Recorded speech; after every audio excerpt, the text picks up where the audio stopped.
There is a mountain in West Virginia with a river running through its heart, not around it. Through it. A tunnel, bored straight through solid rock, carrying water to make electricity. It still works today. Nearly a century later, the power still flows. To build it, a company sent thousands of men into the dark with drills. And inside that mountain was something the men were never told about. The rock they were tearing apart was full of silica, a fine crystalline dust that, once it gets into your lungs, never comes out. It scars them, stiffens them, until breathing feels like drowning on dry land. The company knew this. Its engineers knew exactly how to make the work safe. And down in the tunnel, the supervisors wore masks. The men doing the drilling did not. They worked in dust so thick they could not see the man beside them, and they were told there was nothing to worry about. Within months, they began to die. So many, so fast, that the nearby town earned a nickname that said everything. They called it the town of the living dead. It was 1930. The Great Depression had crushed America, and men were starving for work. So when word spread that a giant company was hiring to dig a tunnel in West Virginia, they came by the thousands. Most of them were black men, migrant workers from the South, desperate for any job that paid. And this one did pay, a little. The company was Union Carbide, one of the largest corporations in the country. The plan was ambitious. Drill a tunnel straight through Gauley Mountain, divert a river through it, and use the falling water to generate electric power for the company's own factories. It was a project of enormous scale and enormous profit. And it needed men willing to go deep into the rock and drill, hour after hour, for very little money. The black workers were given the worst of it. The deepest, dustiest, most dangerous jobs inside the tunnel. They were paid less than the white workers, housed in miserable camps, and watched over by armed guards. They were, to the company, cheap and replaceable.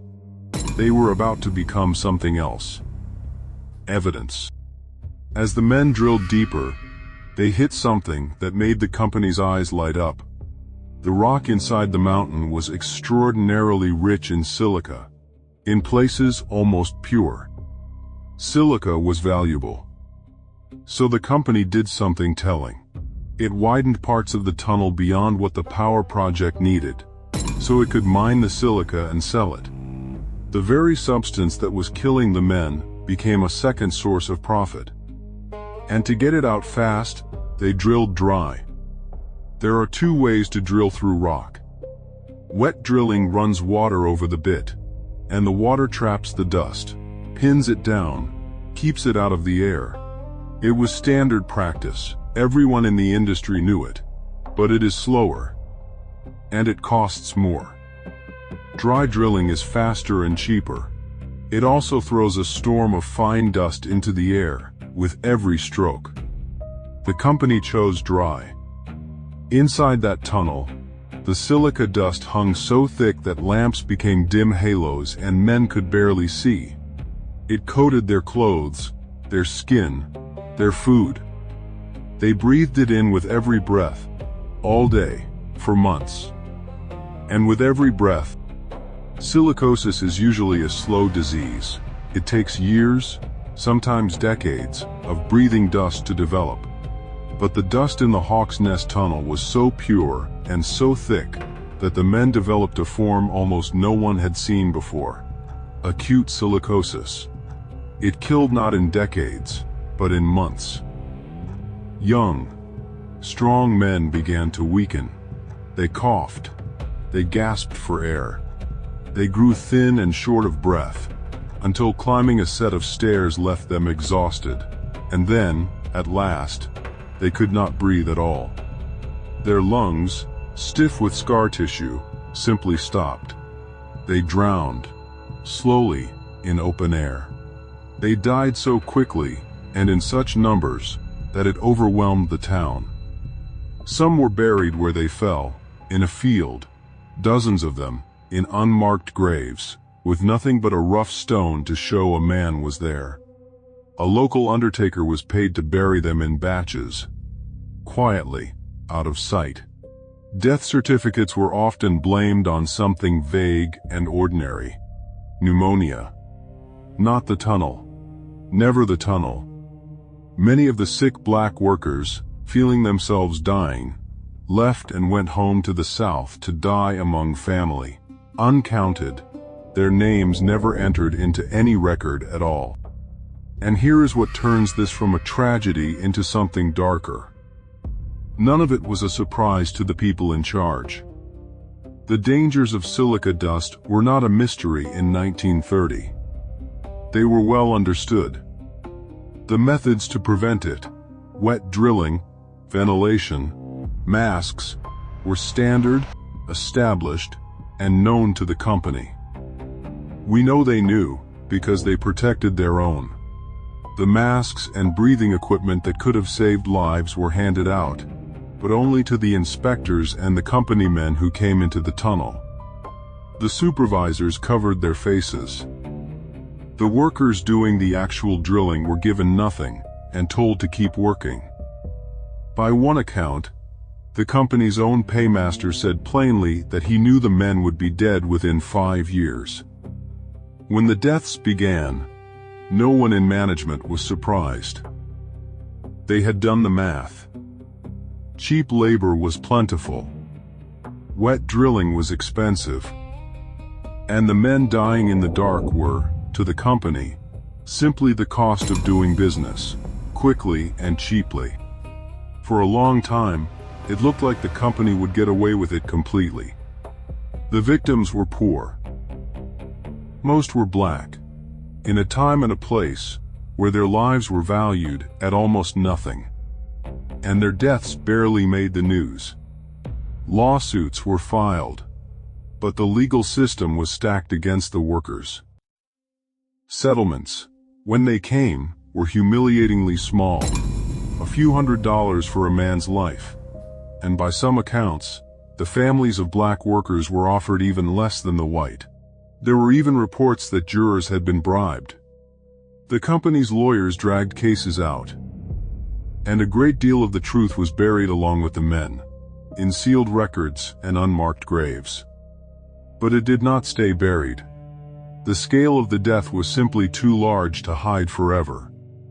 In 1936, the story reached the United States Congress, which held hearings into what had happened inside Gauley Mountain. The official company count had been around 100 dead. The congressional investigation put it at 476. Later estimates would climb far higher, towards 700 or more. No one will ever know the true number. The company made sure of that. The men might have vanished from history entirely, if not for the people who refused to let them. A young poet named Muriel Rukeyser traveled to Gauley Bridge. She spoke to the survivors, the widows, the mothers. She read the court transcripts. And she wrote it all down, the names, the numbers, the testimony, into a work she called the Book of the Dead. Because that is what this was. Not an accident, not bad luck, a book of the dead, written in advance by men who knew exactly what they were doing, and did it anyway, to save the cost of running water over a drill. The Hawk's Nest disaster helped force acute silicosis into the open as a recognized industrial disease. It pushed lawmakers to take dust and worker safety seriously, and it became a grim landmark in the long fight for the protections that workers would one day be owed by law. Hundreds of men had to suffocate in the dark, unnamed and unburied, to teach a lesson the company had already known from the start.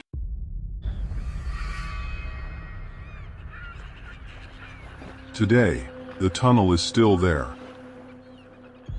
The river still runs through the mountain.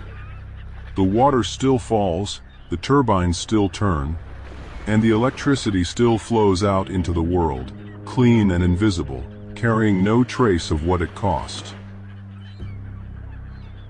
Tourists drive past the beautiful overlook at Hawk's Nest, and see only a stunning gorge and a calm green lake.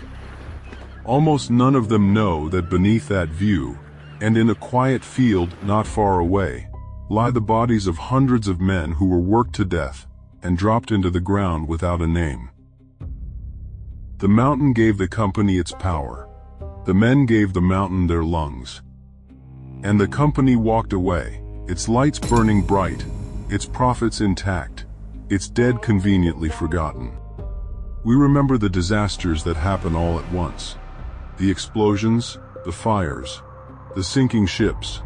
But the deadliest ones are often the quiet ones, the ones that kill slowly, one breath at a time, in places no camera ever sees. Hawk's Nest was the worst industrial disaster in American history, and it is also one of the least remembered, precisely because it was designed to be. Poor men, black men, migrant men, chosen because no one would come looking. Someone did the arithmetic in that tunnel. They weighed the cost of a mask, of clean air, of slowing down, against the cost of a human life. And they decided the men were cheaper. They were wrong about only one thing. They thought the dead would stay silent. But the mountain still stands, the tunnel still hums, and if you know their story, you can never look at that beautiful gorge again without hearing them. Breathing in the dark, waiting to be remembered.